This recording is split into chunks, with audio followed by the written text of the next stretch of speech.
a beautiful Shabbat and a beautiful parasha as well, with a beautiful beracha, birkat kohanim. You know, I saw in the Zohar Kadosh that it brings down.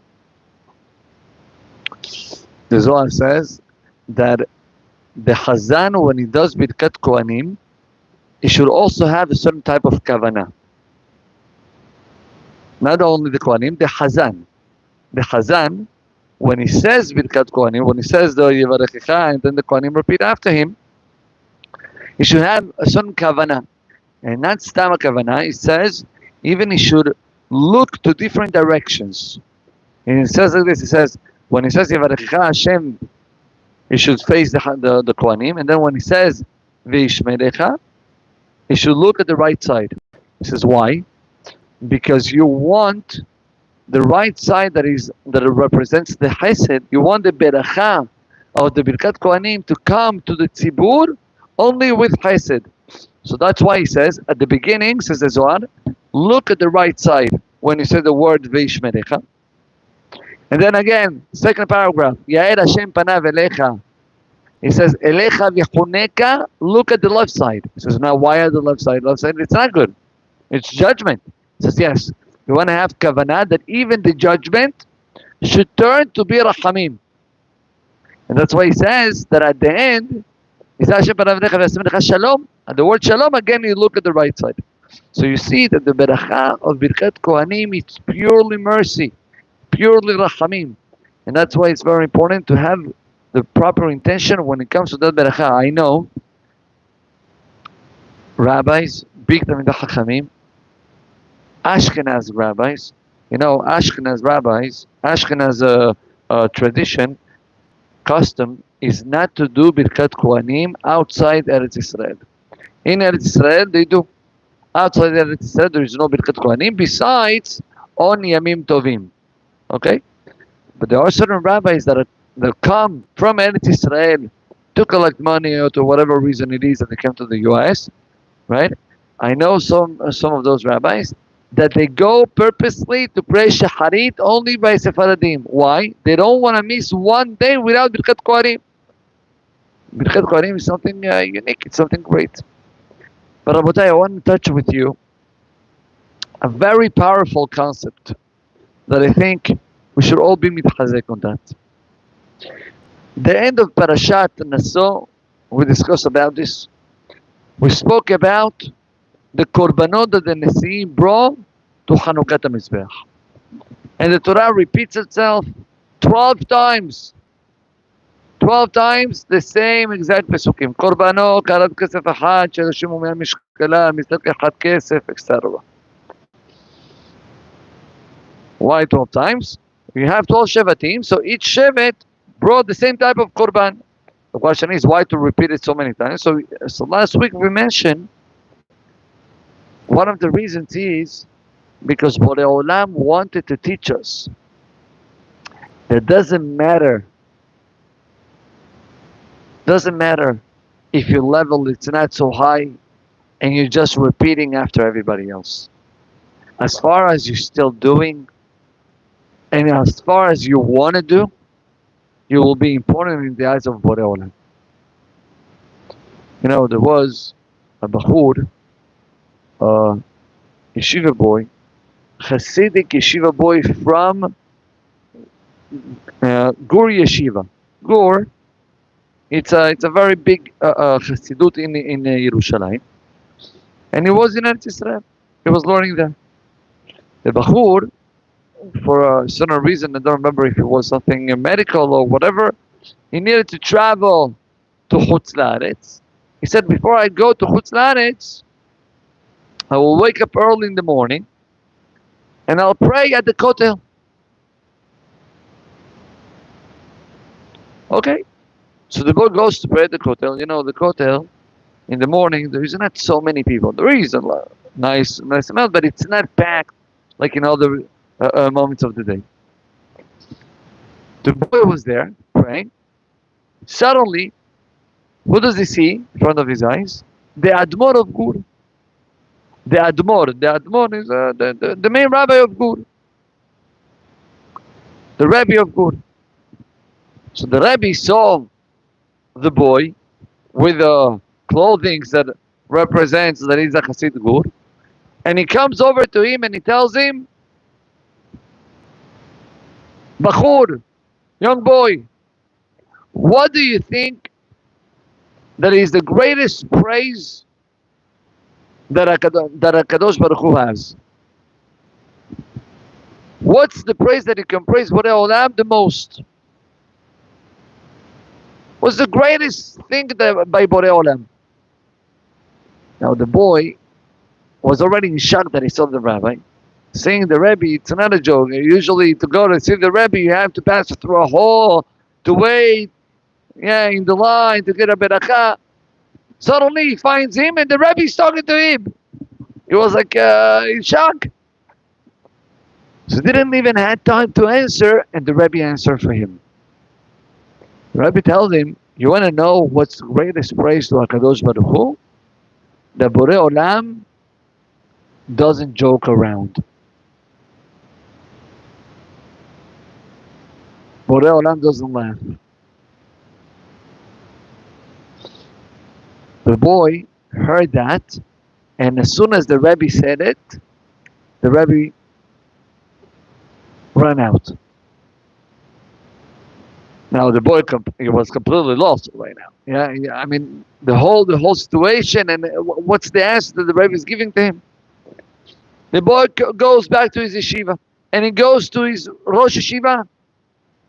That Rosh Yeshiva was a Pnei Menachem. He ended up being after the previous Rebbe. He ended up to be the next Rebbe of Gur.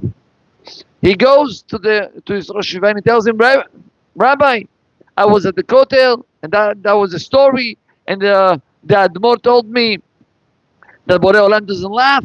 I don't understand, what does he mean? Listen to this. Says the Pnei Menachem, I'll tell you the answer. You know, I am a Rosh Yeshiva. Imagine, I have a boy in the yeshiva. I have a boy in yeshiva that is not coming on time for Shacharit. I go over to him and I tell him, Ruhi, you gotta come on time. And the boy tells me, Rabbi, that's it. But it's not Hashem, from tomorrow, you're gonna see me every day, 5 minutes before Shacharit starts. Okay? First day he comes before Shacharit. Second day, he came after Shacharit. Out. Another day also. The third day, the Rosh Yeshiva comes over to him again. He says, you told me. You said you're going to come on time. Rabbi, you're right. Chatati aviti pashati. Now, Be'ezrat Hashem, I'm praying for that. I'm going to wake up for Shacharit. One day he woke up for Shacharit. 5 days he didn't wake up for Shacharit. The third time the Rebbe is going to tell him that. And the boy is going to answer back to the Rabbi, Rabbi, now Be'emet, I promise. What's going to be the reaction of the Rabbi? The reaction of Mr. Freddy right now? He will laugh. He will laugh. He says, come on. It's already the third time you're promising and you're saying that that's it. This is the last time. You don't fulfill it. It says the Pnei Menachem, listen to this. We do the same thing. How many times we said to Borei Olam, this is the last time I do this type of shtuyot. Chalas. Borei Olam, I promise that Be'ezrat Hashem, I will not do this again, and I don't want to do it. And Be'ezrat Hashem, I will start learning every day. And Be'ezrat Hashem, I will come to Shacharit Mecharvit every day. And Be'ezrat Hashem, how many times do we promise? And how many times we broke our promise, and we promise again? Says the Kadosh Baruch Hu, says the Yetzer Hara to the person, Halas. Borei Olam is laughing at you. Borei Olam looks at you and he said, yeah, right. I'm going to find you in 2 more days coming and crying again. That's what the Rebbe of Gur meant. The Rebbe of Gur meant to tell you Borei Olam doesn't laugh. For Borei Olam, it's not a joke. Every time that you do the effort again, Every time that you really want to commit yourself again for Borei Olam, it's like the first time that you commit. And even if afterwards you will fall again, if you commit again, Borei Olam is not going to laugh. He wants it. That's why, my dear friends, when it comes to this parasha, Borei Olam repeats the message 12 times to say, what do you think?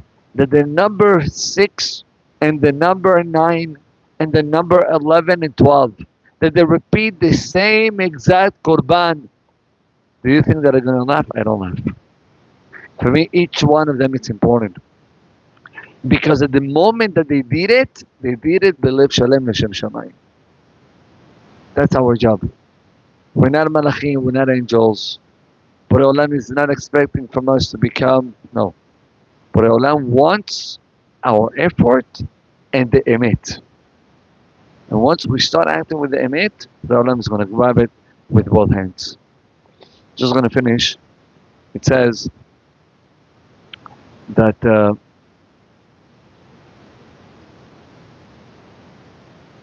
we're saying the Shila Ma'alot, right? Isa inay ilalim, me'ay nevo ezri. Say to HaKadosh Baruch Hu, Borei Olam, from where my help is going to come. Ezri me'im Hashem oseh shamayim va'aretz.